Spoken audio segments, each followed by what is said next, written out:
2026मधील पावसाळ्यातला पहिलाच trek, आकाशूचा trek. चला तुम्हाला पहिल्यापासून दाखवतो. ट्रेक प्लॅन करताना आमचा ॲक्च्युली 5 जणांचा होता.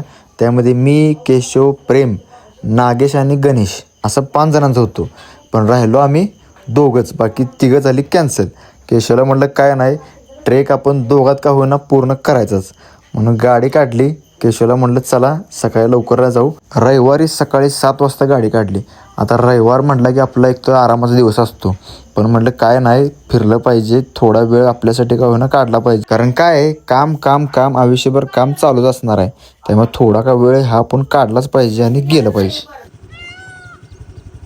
निसर्गाच्या सानिध्यात गेल्यावरती माइंड रिफ्रेश होतं हे खरं आहे. 40 मिनटं ट्रेक केल्यानंतर फायनली आम्ही पोचलो महादेवाच्या मंदिरात. पोचल्यावर लगेच तिथं पाऊस सुरू झाला, म्हणून आम्ही मंदिराच्याच बाहेर बसण्याची जी जागा आहे तिथे आमचा आम्ही पोर्टेबल स्टोव काढला आणि मॅगी बनवा घेतली. फक्त विषय असा झाला, 2 मिनटात बनणारी मॅगी आम्हाला जरा 10 ते 15 मिनिट लागले. का? कारण चारी बाजूनं पाऊस पडत होता, नुसतं थंडगार वातावरण झालं. मॅगी बनवतानाचा आनंद आणि साईडला असलेलं हे वातावरण बघून खतरनाक व्ह्यू तयार झाला होता. खतरनाक असला व्ह्यू बघून मॅगी कधी खातोय असं झालं होतं बघा आम्हाला. गरमागरम मॅगी, थंडगार वातावरण आणि पुढं एक जबरदस्त नजारा. असा अनुभव 5 स्टार हॉटेलमध्ये सुद्धा मिळणार नाही.